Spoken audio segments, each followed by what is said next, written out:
Bienvenidas y bienvenidos a este su programa, ya lo dijo la Corte, en el cual analizamos los fallos emblemáticos, las sentencias más relevantes del Tribunal Constitucional de México. En esta ocasión vamos a platicar con nuestros invitados del amparo en revisión 384 diagonal 2017, que es una importante sentencia a partir de la cual vamos a conversar, vamos a reflexionar sobre el concepto de detención en flagrancia. ¿Qué es la flagrancia? ¿Cuál es el fundamento de la flagrancia? ¿Qué peligros, si es que así se le puede denominar, comporta? Y específicamente una modalidad de flagrancia prevista en el artículo 164, fracción segunda, párrafo segundo del Código Nacional de Procedimientos Penales, que es la llamada flagrancia por señalamiento. Flagrancia por señalamiento, ¿qué es? Hubo un planteamiento, nos lo van a exponer nuestros invitados, en el sentido de que quizá esta figura no tuviera un sustento, un soporte constitucional. Bueno, sobre todo esto vamos a platicar con Guillermo Con. Guillermo, bienvenido, ya lo dijo la Corte. Muchas gracias por la invitación. Un gusto recibirte nuevamente, ya nos has hecho el Nuevamente. favor de acompañarnos, siempre un privilegio platicar contigo. No, siempre es un gusto estar acá. Gracias, Guillermo. Y también con Carlos Ponce. Carlos, pues un gusto de nuevo también recibirte, ya lo dijo la Corte, eres muy amable. No, muchas gracias, Miguel. Un gusto siempre estar aquí en tu programa. Te lo aprecio mucho. Encantado. Carlos, cuéntanos pues los hechos del caso, porque pues obviamente se trata de un amparo. Entonces siempre el contexto fáctico en el programa, como ustedes saben, suministra información muy valiosa para quienes nos están viendo y escuchando. Carlos, Por si fueras tan supuesto, sí. Sí, Miguel. Bueno, este es un caso que se origina una noche. Unos amigos acuden a un bar en la Ciudad de México y mientras se encontraban tomando unas bebidas, bailando, unas personas que estaban a un lado de ellos se acercan, empiezan a tener ahí algunos conflictos. Una de las personas que venía con este grupo de amigos va y señala al gerente empieza a haber ahí un conflicto con otra mesa para que ponga orden. Y cuando regresa, las personas con las que estaban teniendo este problema se ponen agresivas. Al parecer, una de ellas lo ataca con una navaja, otra persona le estrella una botella en el ojo, otra persona lo golpea, y esta persona inmediatamente sale, busca la salida hacia la calle. En ese momento le comenta lo sucedido al gerente. El gerente del bar ya estaba en conocimiento de los hechos, llama a la policía. La policía inmediatamente llega al lugar, y mientras la persona está siendo atendida, digamos, de emergencia, las personas que lo agreden salen del bar. Y en ese momento, estando la policía, esta persona lo señala como las personas que inmediatamente antes lo habían agredido. Y en ese momento, los agentes de la policía que estaban allí presentes, con fundamento en el artículo 146, fracción segunda, inciso B, del Código Nacional de Procedimientos Penales, lo detienen. Lo detienen, lo presentan ante un ministerio público que eventualmente lo lleva a una audiencia inicial de control de la detención. El control de la detención se califica de legal por parte del juez de control. El juez de control dicta un auto de vinculación a proceso por el delito de lesiones, porque además la persona perdió el ojo, lamentablemente, derivado de este evento. Y las personas o la persona que es sujeta vinculada a proceso penal interpone un amparo, en el que esencialmente de lo que se duele es que la figura de flagrancia por el cual se le detuvo es una figura que no encuentra, como mencionabas, asidero en el artículo 16 constitucional. ¿Por qué? Su argumento esencialmente era que a la Constitución hoy en día solamente reconoce dos supuestos de flagrancia: en el momento en el que uno está cometiendo un delito e inmediatamente después. Pero que la flagrancia por señalamiento no encuentra, será su argumento, no está expresamente prevista en la Constitución, y que por lo tanto la detención había sido ilegal. El juez de distrito niega el amparo y contra esa resolución interpone un recurso de revisión, que es el que llega a la Suprema Corte y que da lugar a esta sentencia.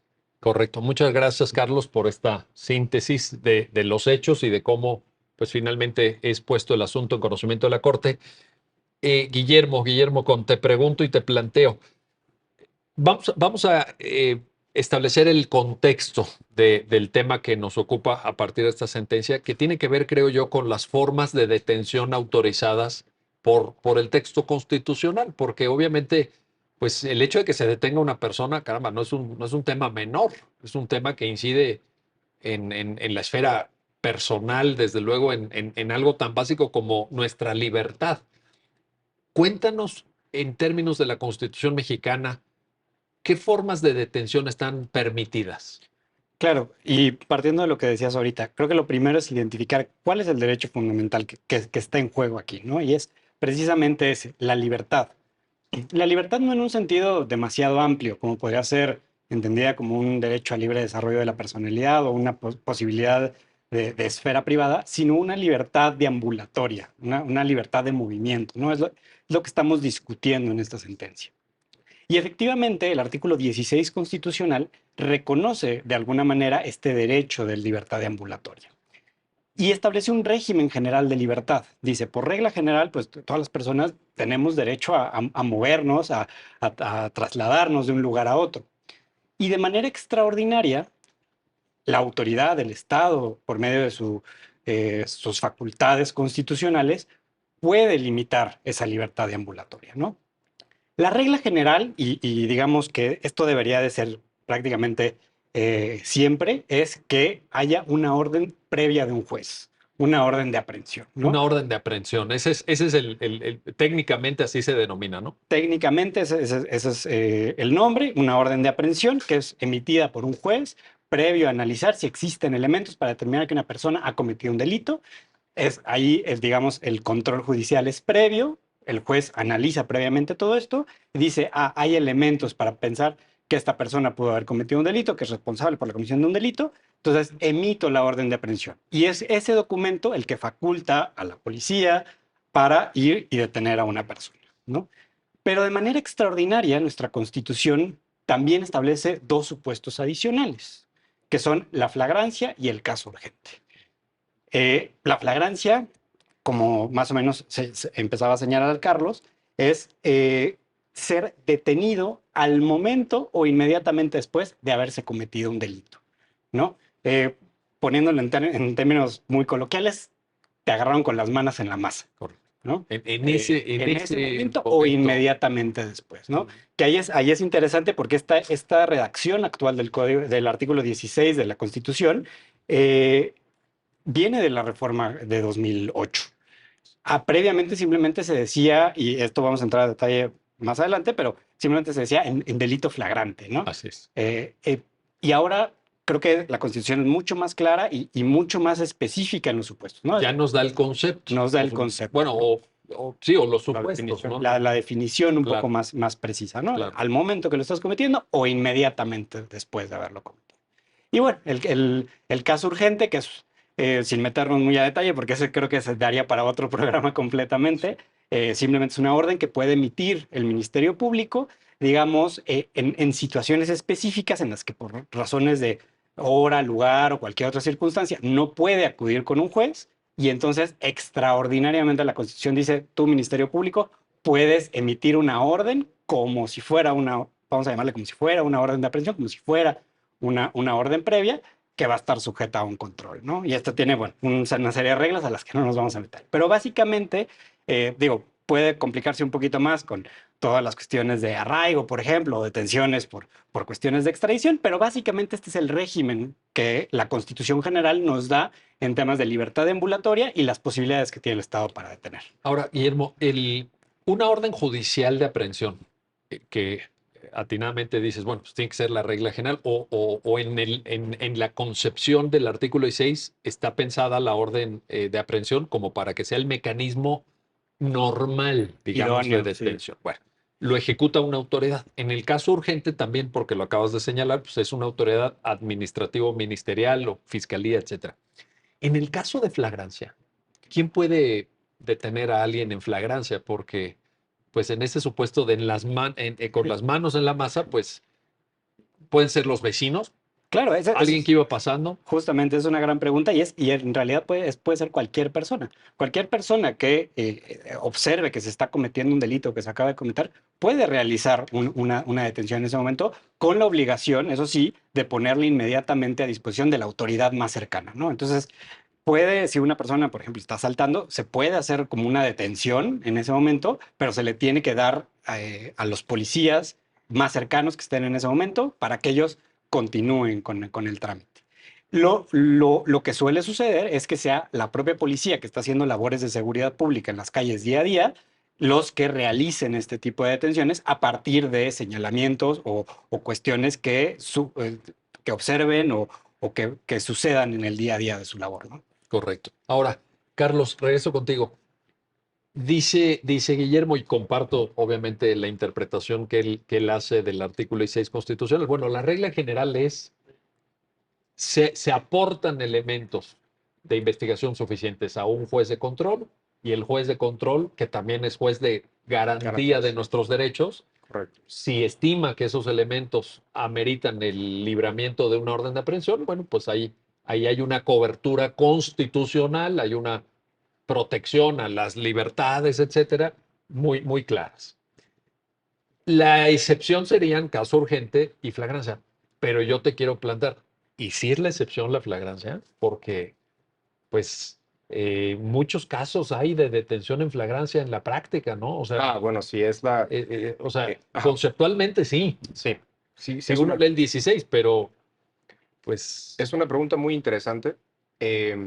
Según los datos del Consejo de la Judicatura Federal que yo consulté la última vez en el informe que presenta el Consejo de la Judicatura al Congreso sobre el avance en la implementación del sistema acusatorio, aproximadamente el 50% de los casos en los últimos 4 años han iniciado con personas detenidas. ¿Qué quiere decir esto? Que en la mayoría de los casos iniciaron por o flagrancia o caso urgente. correcto. Y tenemos muy buenas razones para pensar que en la mayoría de estos casos iniciaron por flagrancia, porque hoy en día, para que se actualicen los supuestos del caso urgente, para empezar, debe tratarse de delito grave y son casos muy excepcionales. Pero si uno contrasta además estas cifras con el tipo de delitos que en su mayoría han dado lugar a sentencias condenatorias o procesos, en su mayoría son delitos que tienen que ver con la aportación de elementos ilícitos. Pensemos en armas o pensemos en drogas. Estas dos variables nos hacen pensar que en realidad la regla en nuestro país, me atrevería a decir, de detenciones es producto de flagrancia delictiva, es decir, casos en los que no precede una investigación previa por parte de la policía o de investigación o el Ministerio Público, sino que más bien se sorprenden en el momento de estarse cometiendo o inmediatamente después. Oye, el dato que estás citando es muy significativo. Bastante. Y yo, y, 50%. y yo diría que vamos avanzando, porque si uno analizara, creo yo, el sistema anterior, el sistema previo, el sistema tradicional, me atreveré yo a pensar o a decir que probablemente la cifra Sí, era mayor. sí, sí, sí, Eran sí. muchos más casos Pero de todas formas, y hay que valorar los avances. No, no, Sí, sí, sí. vaya, no hay que negar cuando hay algún dato que, aunque vengamos en una situación no necesariamente positiva, Sí. pero nos dirige en la dirección correcta, hay que valorarlo. Pero el 50% sí me parece, pues, preocupante por lo que ahorita vamos a platicar de abusos que se podrían dar si De no acuerdo. está bien acotada la figura, Ujú. si no hay también equilibrios institucionales, porque la gran ventaja, ahorita Guillermo lo explicaba, la gran ventaja de la orden de aprehensión es que no depende para su libramiento de quien está llevando a cabo la investigación, con lo cual hay un mínimo de control interorgánico, un equilibrio. Yo, En yo diría, yo, flagrancia, yo diría que si vemos la libertad de expresión, perdón, la libertad personal como un derecho que puede ser intervenido por el Estado, tienes dos formas de hacerlo. Con un control judicial, bien, la regla es que debe haber un control judicial. correcto, Con un control judicial previo o con un control judicial posterior. correcto. La regla general es que debe ser previo y por eso necesitamos una orden de aprehensión. Ahora, la flagrancia y el caso urgente no están exentas de control judicial. Lo que sucede es que ese control es posterior. Y claro que tiene inconvenientes, que es que de haberse dado una detención ilegal, muy probablemente una persona pasó 48 horas o a veces más privado de su libertad sin justificación. Y va a ser hasta que un juez lo diga que su libertad va a ser recuperada. Ahora, suponiendo que se califique de ilegal o violatoria de derechos humanos la detención, en México tampoco tenemos una regla tan clara como en Estados Unidos con Miranda versus Arizona o este tipo de precedentes que impliquen que siempre y en todos los casos vaya a quedar en libertad la persona. Bueno, sí lo dice, en nuestro caso el Código Nacional sí establece que si una detención es calificada de ilegal, el efecto es que la persona debe ser dejada en libertad en la audiencia inicial.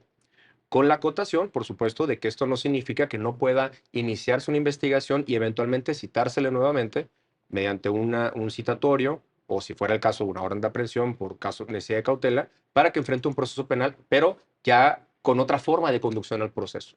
Si es una especie de reparación, tal vez no sea suficiente, y a eso habría que añadir lo que la Suprema Corte ha dicho, que hay que excluir medios probatorios que hayan derivado de la detención ilegal.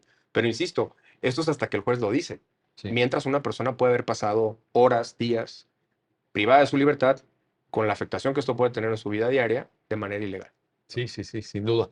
Ahora, en esta circunstancia, Carlos, ¿qué relevancia tiene tener claridad respecto del concepto de flagrancia? Porque, fíjate, Guillermo nos decía, antes de la reforma 18 de junio de 2008, pues teníamos bueno, no teníamos un concepto constitucional de flagrancia, era un concepto construido doctrinalmente. Correcto. Hay, obviamente, una historia de la flagrancia que se remite al derecho romano, ¿no? Es una figura que tampoco se inventó en México, Sí, sí. ¿no? No, de acuerdo. Pero, ¿qué importancia tiene? Esa es la pregunta que te quiero plantear, Carlos, que sepamos exactamente de qué hablamos cuando hablamos de flagrancia, Sí. porque pues se puede prestar y se ha prestado. Sí. Lo decía Guillermo, antes de la reforma constitucional de 2008, la Constitución, en el artículo 16, permitía que cualquier persona detuviera a otra en delito flagrante.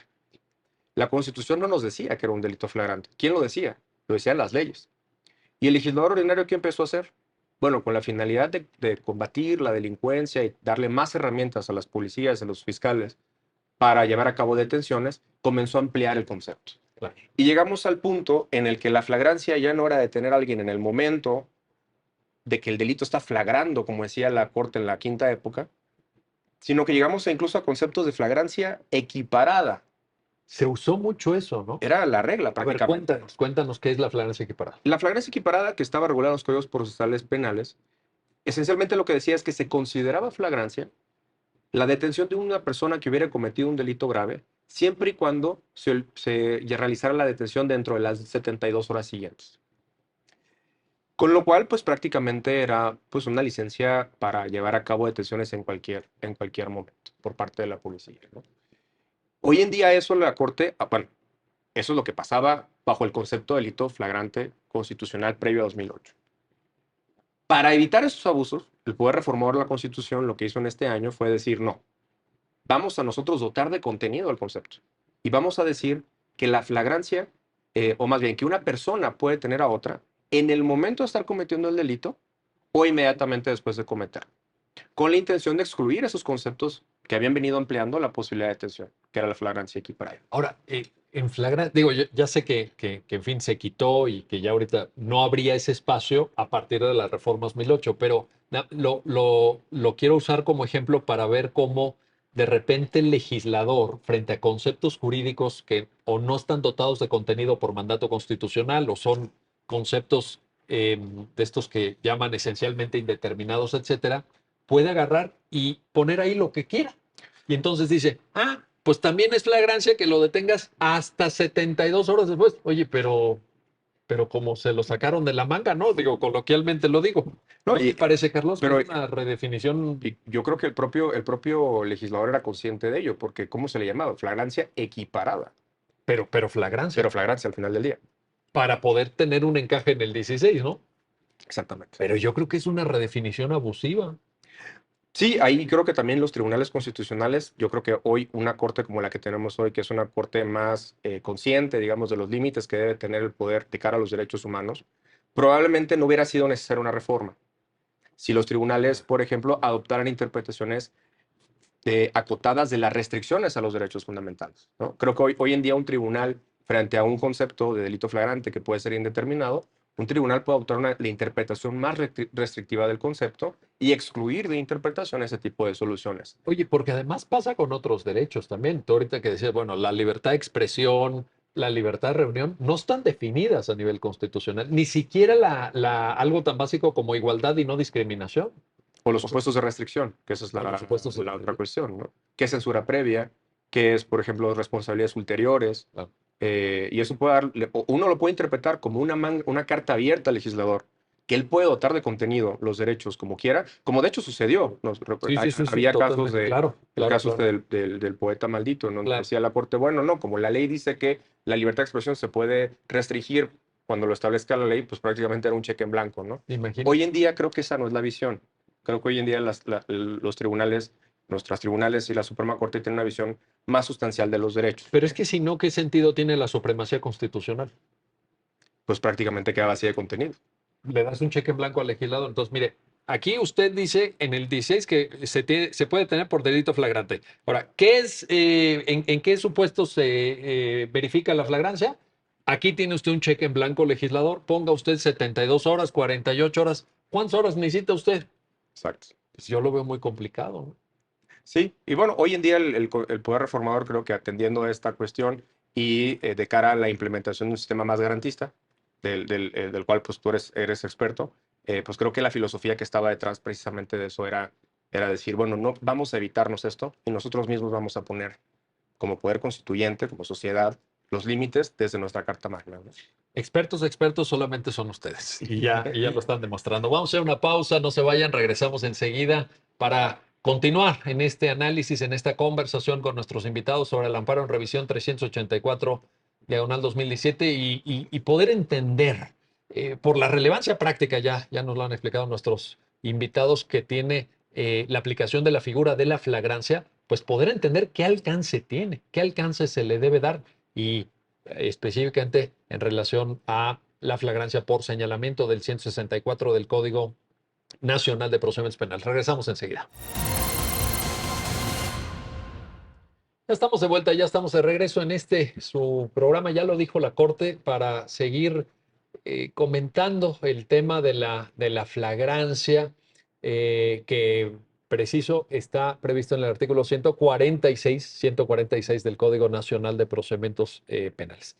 Guillermo, a ver, si nosotros entendemos, como es correcto, creo, a partir de la interpretación del artículo 16 después de 2008, que la flagrancia, como tú nos lo explicabas, es en el momento mismo de la comisión del hecho señalado por la ley como delito o en su persecución material inmediata posterior, ¿cómo entender la flagrancia por señalamiento? A ver, explícanos qué es y qué papel juega en todo esto. Creo que justo ese fue el quid de este asunto, ¿no? Precisamente esa es la pregunta que el quejoso plantea en este asunto.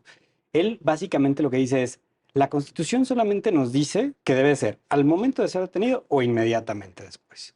Y parece ser, al menos en principio, que el Código Nacional de Procedimientos Penales va un paso más allá y dice, pero también procede la flagrancia cuando exista un señalamiento y exista información, datos, objetos, etcétera, que corroboren como ese señalamiento. De manera muy sencilla, lo que termina explicando la Corte en este supuesto es, como está redactado el artículo del Código Nacional de Procedimientos Penales, es que tiene dos fracciones. La primera nos dice, básicamente reitera lo que dice la Constitución, dice, en el momento en el que está cometiendo el delito. Y la fracción segunda nos dice inmediatamente después de haber cometido el delito. Y esta segunda fracción tiene dos incisos, ¿no? Que se dé la persecución material o digamos que el policía o la persona que realiza la detención observe la comisión del delito, hay una persecución material y se logre la detención, o que si bien la persona que realiza la detención no ve precisamente él mismo con sus propios sentidos el momento de la comisión del delito, existe un señalamiento por parte de la víctima o posibles testigos que en el momento inmediato anterior se cometió un delito. Y en el momento inmediato anterior, es la clave de todo. Es un inciso dentro de la inmediatez, ¿no? Aquí la cuestión clave es la inmediatez y por eso se distingue de estos otros supuestos que ha analizado la Corte y que mencionaba Carlos hace un momento de la flagrancia equiparada, ¿no? Lo que intentó hacer el quejoso aquí fue un poco comparar esta flagrancia por señalamiento con la flagrancia equiparada. Y lo cierto es que no son lo mismo por este elemento de inmediatez. Pero a ver, a partir de lo que nos comentas, Guillermo, no podemos considerar a la flagrancia por señalamiento como algo que efectivamente equivale a la flagrancia equiparada del sistema anterior a 2008 como un supuesto, a ver, lo voy a decir así, pero un poco en los términos que hemos platicado con Carlos, inventado por el legislador, como un supuesto adicional. Lo que tú no estás planteando ahorita, si no entiendo mal, y ahí es donde te pido tu comentario y tu precisión, es, se trata en realidad de un supuesto que sí está previsto en el 16, nada más que más especificado a nivel legal. Sí, pero Ese sería eso. precisamente, la Constitución establece explícitamente que se puede tener una persona inmediatamente después de haberse cometido el delito.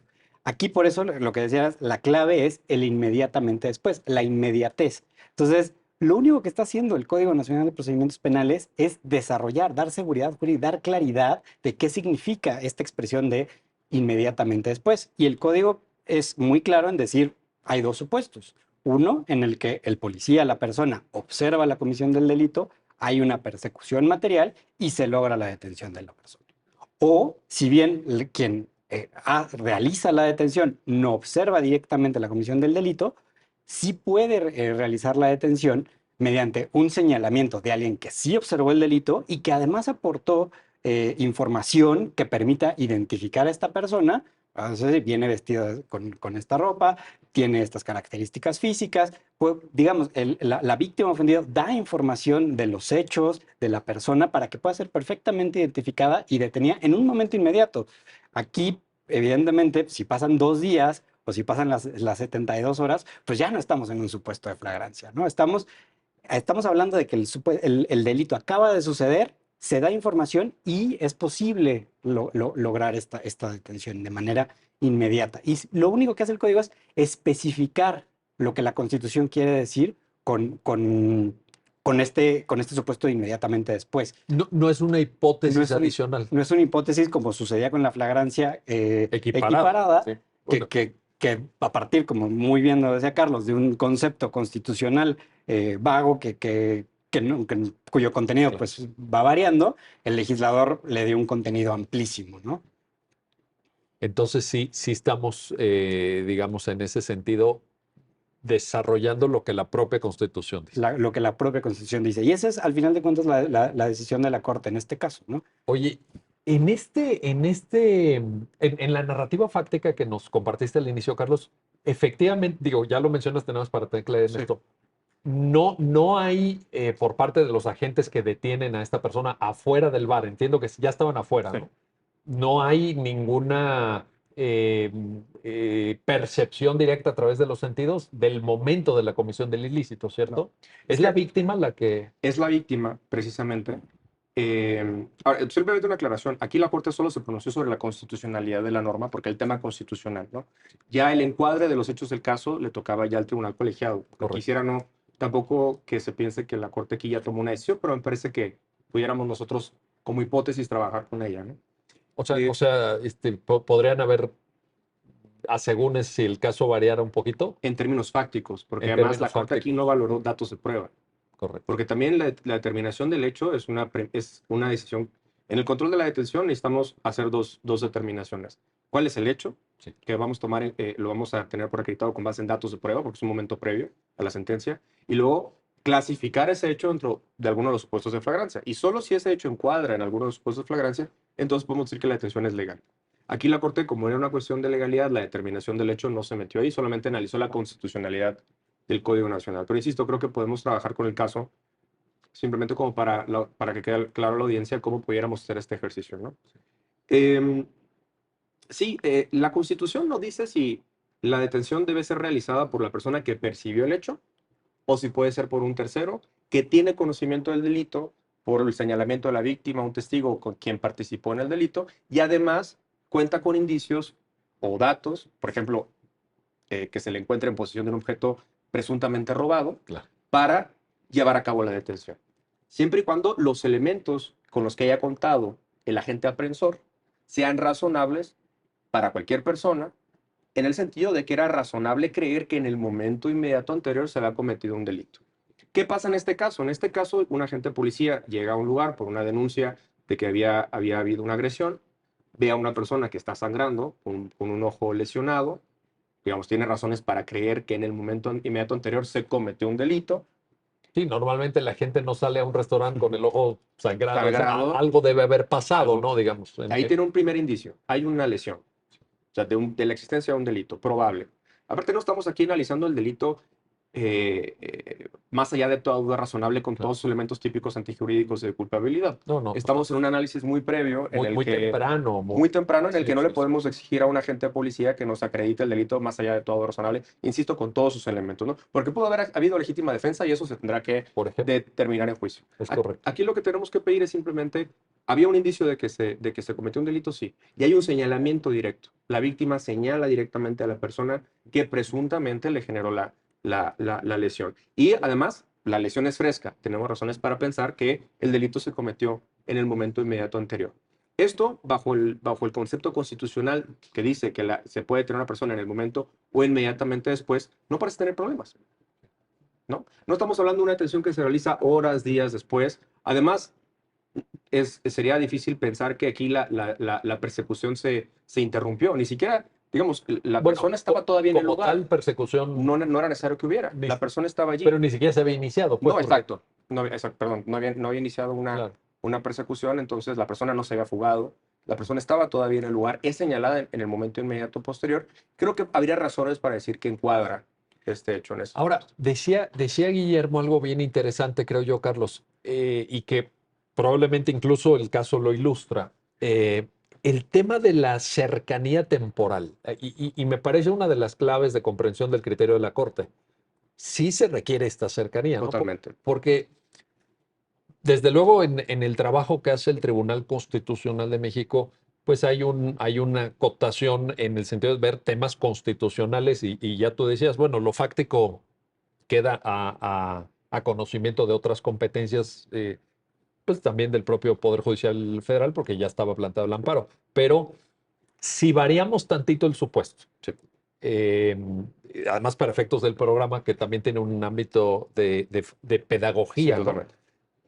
Y esto hubiera pasado 3 horas antes, o incluso puede ser que los agentes de policía lleguen con bastante retraso. ¿Ya no se surtiría esa hipótesis o sí? O pueden haber ahí zonas grises, por ejemplo. Yo creo que esa es la gran pregunta de la flagrancia. La gran pregunta de la flagrancia es qué tanto es inmediato, ¿no? Eh, el Código Nacional lo que nos pide es que la persecución en señalamiento derive de un seguimiento ininterrumpido, ¿no? Eh, digamos, podríamos tener un caso claro, digamos, si utilizamos la metáfora de casos claros, casos de penumbra y casos claros que quedan fuera de la regla. Sí. Si, por ejemplo, la persona lesionada sale, pone una denuncia al día siguiente y al día siguiente van los agentes apresores a la casa del probable responsable y lo pretenden detener, es evidente que Ahí ya no ahí es. se habría roto la inmediatez, ¿no? ¿Cuántas horas se requieren entre el que sucedió el hecho y que la persona lesionada puso el hecho en conocimiento de una autoridad que finalmente toma la decisión? Creo que esto es lo que es de apreciación y de las condiciones materiales que tenía la persona para poder hacer el señalamiento, ¿no? Puede ser que incluso cuente hasta el lugar en donde suceden los hechos. Puede ser una variable. Porque Si uno revisa, por ejemplo, los videos del C5, uno va a ver que hay muchos videos, el auditorio los puede revisar, están en YouTube, en donde sucede es común que una persona es asaltada en la calle, camina hacia un botón de pánico, en el botón de pánico pone el señalamiento, la persona ya salió corriendo, y las cámaras del C5 lo que hacen es que regresan un momento, el momento previo, para tratar de identificar el perfil de la persona y a partir de ahí llevar el seguimiento con las cámaras. Ahí alguien podría argumentar, hay una interrupción de la persecución, porque la persona no, digamos, tuvo que ir al botón de pánico para poder poner la denuncia y después el C5 tuvo que hacer la revisión de los videos.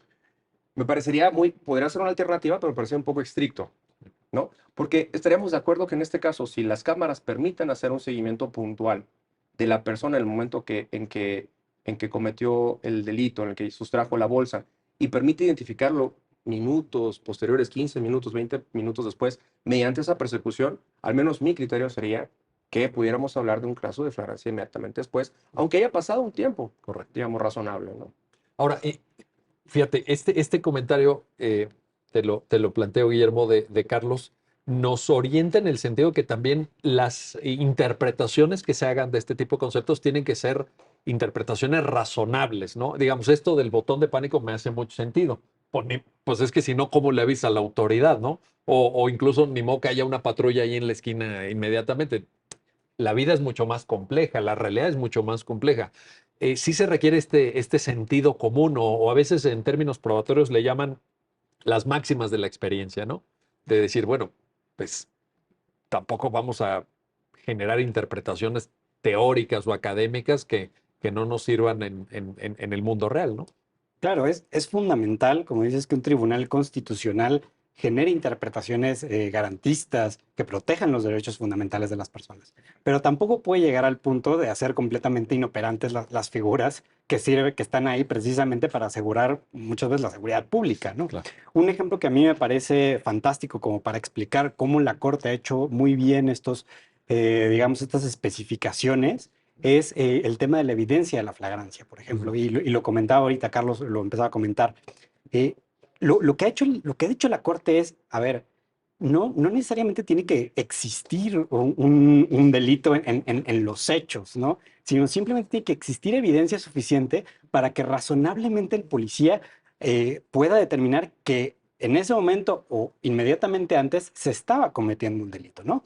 El ejemplo que siempre ponemos y que creo que explica muy bien esto es, ¿qué pasa si un policía detiene a una persona con varios paquetes de plástico que tienen un polvo blanco, o digamos todas las características con las que normalmente se trafica la cocaína? El policía puede realizar la detención en flagrancia, ¿no? Y puede ser que lo ponga a disposición del Ministerio Público y un perito determine que en realidad no era cocaína, era harina o era bicarbonato de sodio. Eso no convertiría la detención en ilegal. En realidad no existió un delito, nunca Claro. existió un delito, Correcto. pero eso no convierte la detención en ilegal, ¿no? Y también, por eso mismo, ese mismo ejemplo se utiliza del otro lado, la evidencia de la flagrancia. ¿Cómo llegó al policía a la determinación de que había una evidencia de flagrancia, ¿no? Si el policía realizó una detención ilegal y a partir de la detención ilegal o la retención ilegal o una revisión ilegal de los bienes de la persona, llega a la conclusión de que efectivamente portaba un arma ilegal o tenía determinada droga, esa detención, a pesar de que sí existía, en los hechos existe un delito, la detención es ilegal, ¿no? Entonces, aquí la Corte juega con lo pongo como ejemplo nada más Sí, no, pues, es buenísimo el ejemplo. para poner cómo la Corte interpreta la flagrancia de tal manera que sea operativa y que le sirva a todos, pero que siga siendo garantista, que siga protegiendo los derechos, que para eso está reconocido en el artículo 16 constitucional. Todo eso es para protegerlos a nosotros, no a los delincuentes, a todos nosotros. Oye, y cuando dices o cuando subrayas, digamos, este carácter operativo que tiene que tener la flagrancia, a mí me parece que es una de las figuras donde mayor relieve tiene este concepto que aportas de la operatividad, porque es el día a día también. O sea, es el día a día de lo que sucede en las calles, de lo que... Y bueno, y para eso también yo creo que la mayoría de quienes habitamos en el país lo que queremos es efectividad en la policía, pues que nos cuide. Claro. Y más en esos casos tan obvios, tan evidentes, ¿no? Sí, a final de cuentas hay una necesidad y es una obligación incluso constitucional También. de asegurar Y tiene su propio fundamento la tiene su seguridad pública. propio fundamento, ¿no? Es algo que la policía está encargada de hacer. Es correcto. Y entonces también hay una responsabilidad de la Corte de ponderar esos dos elementos, ¿no? Y de todos los operadores Y jurídicos, de porque todos a los partir de estas determinaciones, ahorita estamos viendo un caso de la Corte, pero pues esto se proyecta en el trabajo de juzgados de distrito, juzgados que conocen de materia penal en el fuero común también. Bueno, pues incluso yo diría que deben ser la mayoría, ¿no? Más que de materia federal, pues de fuero común en un enorme porcentaje. Entonces esto tiene que transminar, ¿no? Tiene que trascender también, Sí, sí, más sin allá duda, del trabajo de la Corte. sin duda. Sí, básicamente lo cierto es que eh, no podemos simplemente crear figuras que no sirvan para nada, ¿no? Que no tengan un impacto real. Y ahí estoy completamente de acuerdo contigo. Bueno, vamos a hacer una pausa, no se vayan, estamos platicando con nuestros invitados del Amparo en Revisión 384 Diagonal 2017 y la figura, ya lo han escuchado, ya lo han visto, ciertamente compleja de la flagrancia y más de esta flagrancia del 146 del Código Nacional de Procedimientos Penales, que es la flagrancia por señalamiento. Regresamos enseguida. Ya estamos de vuelta, ya estamos de regreso en este su programa, ya lo dijo la Corte, para seguir en la conversación, en el análisis, en la explicación también del alcance que tiene la sentencia que resuelve el amparo en revisión 384-2017 con nuestros invitados. Y regreso contigo, Carlos Ponce, porque imaginemos, te quiero plantear esta cuestión, que nos están escuchando, que están viendo el programa, agentes de policía, gente que trabaja en el ámbito de la seguridad pública y que pudieran tener la siguiente duda que yo te quiero plantear. Bueno, ya hemos analizado aquí, ustedes mismos lo han explicado con mucha claridad, el concepto de flagrancia, los supuestos del 146 del Código Nacional de Procedimientos Penales, etcétera, pero un policía puede plantearte lo siguiente: ¿y yo cómo lo pruebo? Porque en audiencia inicial, pues va a estar el abogado de la defensa, la abogada de la defensa, y naturalmente va a hacer su trabajo en el ánimo de demostrar que la detención fue ilegal. ¿Cómo sustentar el dicho de los agentes que llevan a cabo materialmente la detención? Sí, aquí la herramienta, digamos, por excelencia para este tipo de casos es lo que se conoce como el informe policial homologado, ¿no? Que es el documento en donde queda sentada la actuación policial, ¿no?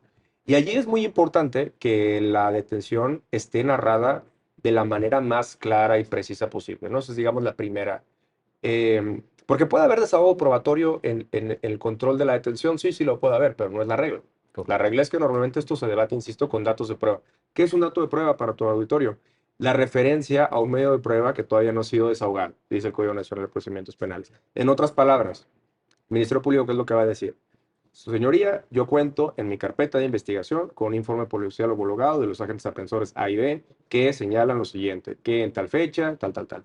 Esto se ve corroborado con la cadena de custodia de los elementos probatorios, bla, bla, bla, y además a lo mejor cuento con un video de los hechos. No se van a desahogar, ¿no? Es simplemente, y el debate se va a dar en términos de datos de prueba. Entonces ahí lo más importante es que el relato de los agentes, y digamos, esto ha tenido impactos prácticos y tenemos casos recientes que han generado algún escozor social, pero una mala narración de hechos de una detención puede llevar a generar duda en el juzgador de que la detención se dio como los agentes apresores señalan.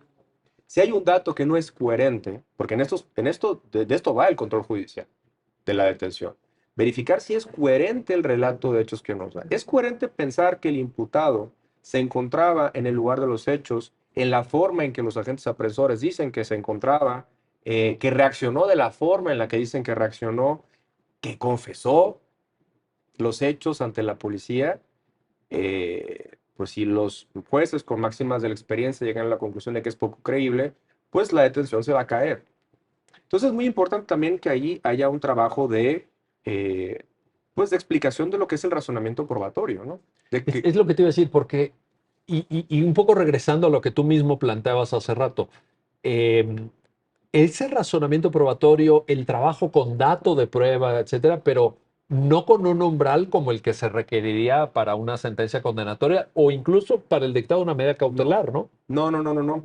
Digamos, el tema de los estándares de prueba en México sigue estando abierto, ¿no? Sí. En el sentido de que yo diría que todavía no sabemos en México con claridad, la Suprema Corte al menos no lo ha establecido, cuál es el estándar de prueba que se requiere para tener un hecho probado con el suficiente grado de corroboración o probabilidad suficiente para obtener por acreditado un hecho para la flagrancia, Sí. el hecho que se requiere para vincular y, bueno, sabemos que para dictado de sentencia es más allá de toda duda razonable. Pero ese es porque está en el Código Nacional.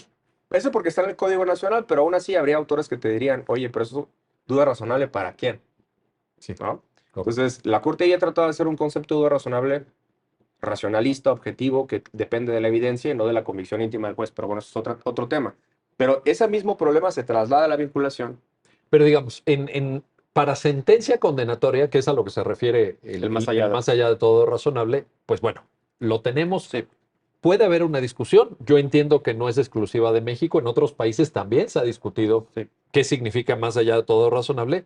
Pero el problema es que para calificar de legal de una detención o incluso en algunos elementos del propio auto de vinculación, dictado de medidas cautelares, etcétera, pues sí está muy abierto, ¿no, Carlos? Está abierto. Yo creo que lo hemos discutido Guillermo y yo en muchas ocasiones. Tenemos nosotros la convicción de que un estándar de prueba racional en este tipo de decisiones tiene que ser el mínimo posible.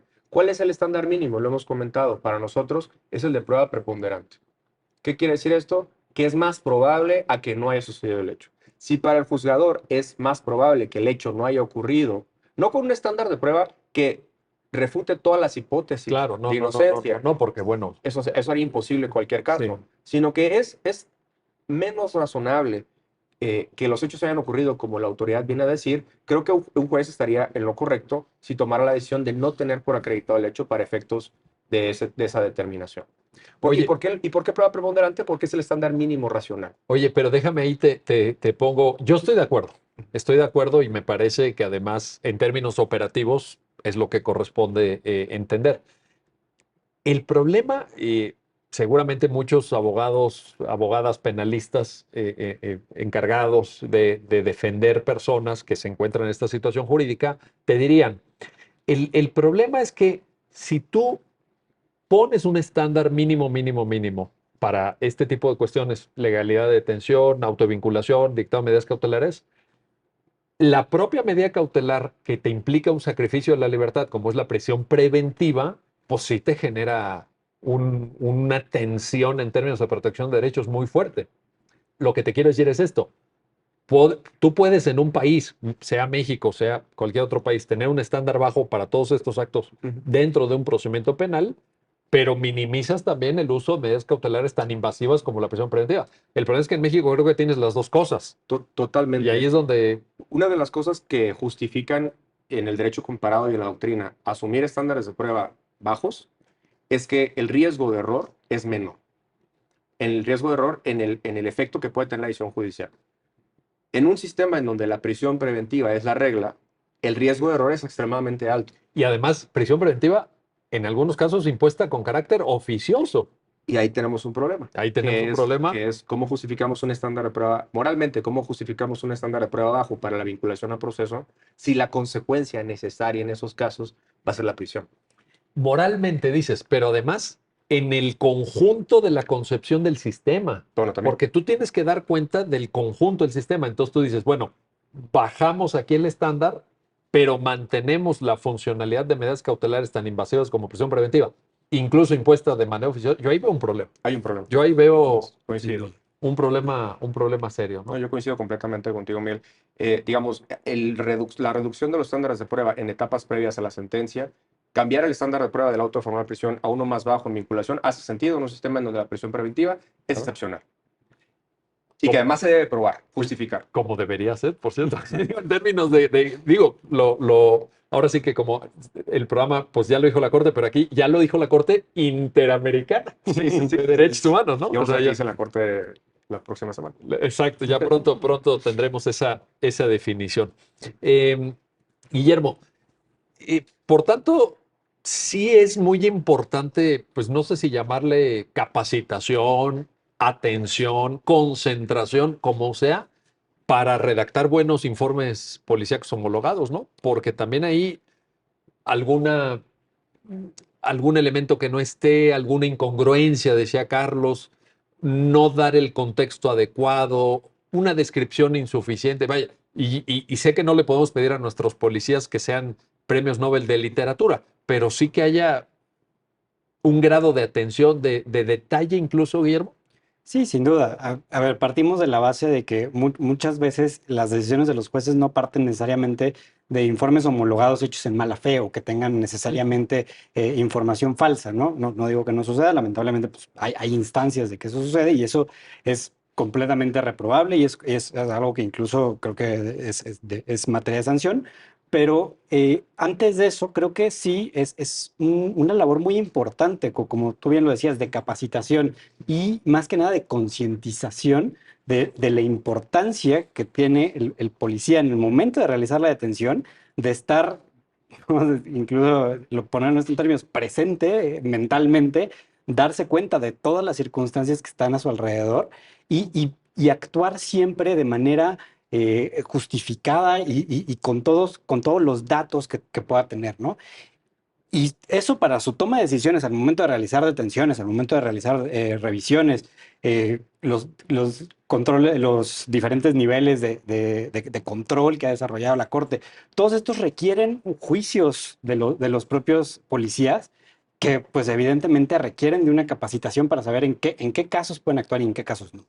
Y luego está este segundo nivel que es, bueno, ya realizaste la detención, ahora explica, dale al juez todo este contexto que tú tenías al momento de realizar la detención y explícale por qué tú creías que estaba justificado en ese momento realizar la detención. Regresando al ejemplo que platicaba hace un momento, ¿no? El policía tendría que explicarle al juez que pues detuvo a una persona que estaba subiendo unos bloques de plástico con un polvo blanco en un camión a esta hora, en esta fecha, de manera pues medio sospechosa. Y eso es lo que justificó que él pensara que en ese momento se estaba cometiendo un delito. Y entonces eso va a ser suficiente para que el juez tenga todas las herramientas para, yo coincidiría y me queda claro que es un debate bastante complejo, pero pues en un estándar de probabilidad preponderante que el juez tome la decisión y diga, ah, la detención es justificada. Con independencia de que esto va a ser materia de un juicio. Esto, pues, Sí, sí, sí, evidentemente, claro. No, bueno, o incluso en las etapas previas se puede creer, y ¿no? también, pues, Carlos mismo lo decía, habrá de venir un desahogo probatorio en la etapa procesal correspondiente, Claro. que no es esta en el diseño. Ahora, no, yo lo de, digamos, la crítica o la preocupación que externaba del estándar probatorio bajo cuando tienes un abuso de una medida cautelar, que es la más gravosa, que priva de la libertad a las personas, no va en el sentido de decir, bueno, pues elevemos el estándar probatorio, porque creo que sería totalmente disfuncional. Más bien racionalicemos la medida cautelar. No, sin duda. O sea, Y además la medida cautelar también tiene, como lo ha dicho ya la Corte Interamericana, pues tiene un debate también probatorio sin duda. importante, que haya una necesidad de cautela, que Sí. implica revisar una serie de cuestiones que son completamente paralelas a las del Y tiene delito. que ser idónea, tiene que haber mínima intervención, tiene que ser proporcional, o sea, ya hay una Y serie de... acorde a la individualidad de la persona, ¿no? O Sí. sea, si la persona en sí misma es un riesgo de fuga, si la persona en sí misma es un riesgo para las víctimas, todo eso creo que amerita un debate, digamos, independiente Yo no sé si ese debate lo hemos tenido en México, Guillermo. Porque es un debate que viene de jurisprudencia interamericana. Y yo creo que los estándares están fijados por la propia Corte Interamericana. Pero me da la impresión que en México o estamos llegando un poco tarde o ni siquiera hemos tenido la oportunidad, no nos hemos dado la oportunidad de entrar a fondo en este debate.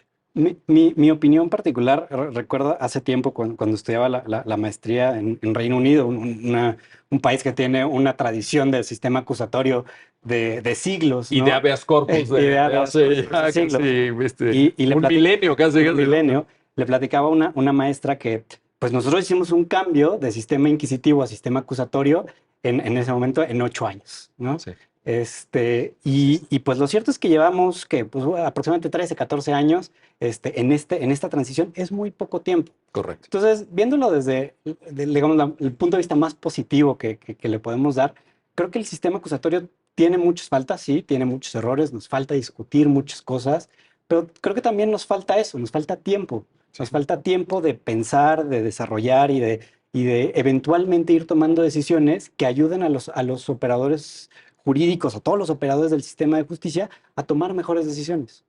Y ahí está uno de los retos. Nos queda un minuto, Carlos, una conclusión, un comentario, por favor. Un comentario, yo sí quisiera decir que al menos de lo que yo tengo conocimiento como parte de la Junta Directiva del Instituto Federal de Defensoría Pública, uno de los temas que la Defensoría Pública ha puesto en su agenda de litigio estratégico es precisamente la definición de los elementos de la prisión preventiva. Y al menos ya algunos han tenido éxito, ¿no? Por ejemplo, el tema de la revisión de la prisión preventiva en 2 años Sí. es un litigio que derivó de la Defensoría Pública. Y ya la Corte lo... Y ya lo resolvió. Eso. Ha sido una política, hay que decirlo también, parte de la agenda que ha marcado el ministro presidente para el impulso de la Defensoría Pública. encaminada precisamente hacia esos problemas. Entiendo también que muy probablemente pronto habrá unos casos atraídos por la Suprema Corte para fijar estos puntos. ¿Qué es idoneidad? ¿Cómo podemos hablar de idoneidad? Sí. Un elemento que me parece fascinante es la proporcionalidad. ¿Qué Sí. tienen que hacer los jueces? Que está ordenada en el código. En el por cierto. código, ¿qué tienen que aplicar? La fórmula del peso de Alexi en la toma de la decisión de la prisión preventiva. ¿Cómo ponderas esos valores? ¿Cómo ponderas la satisfacción de un bien frente al sacrificio del otro? Son cosas fascinantes que creo que efectivamente a lo mejor llegamos tarde en términos, digamos, históricos, pero creo que estamos avanzando rápido. No, no, y que cuando se llegue, no, como quiera que sea, en este tipo de procesos de cambio tan profundo como lo que implicó 2008, 2014 con el código, como quiera que sea, cuando se llega, pues que se llegue bien, Exacto. para que se den soluciones que al final sirvan, porque también uno dice, bueno, y esperamos 14 años o los años, o 15 o 20, y no dimos con una buena solución, que ahí es donde yo veo que temas como prisión preventiva se, lo voy a decir así coloquialmente, se atoran en la discusión. Y creo que al final ni quedan satisfechas las víctimas, ni quedan a resguardo los derechos de los procesados, y la sociedad misma, pues tiene un legítimo reclamo al Totalmente, sistema penal totalmente. y a este tipo de capacidades de reacción frente a Totalmente. la incidencia delictiva que creo que vale la pena considerar. De acuerdo. Carlos Ponce, Guillermo Con, gracias. No, Gracias a Miguel. ambos. Y gracias a usted que hace posible su programa, ya lo dijo la Corte, en el cual analizamos los fallos emblemáticos, las sentencias más relevantes del Tribunal Constitucional de México. Hasta pronto.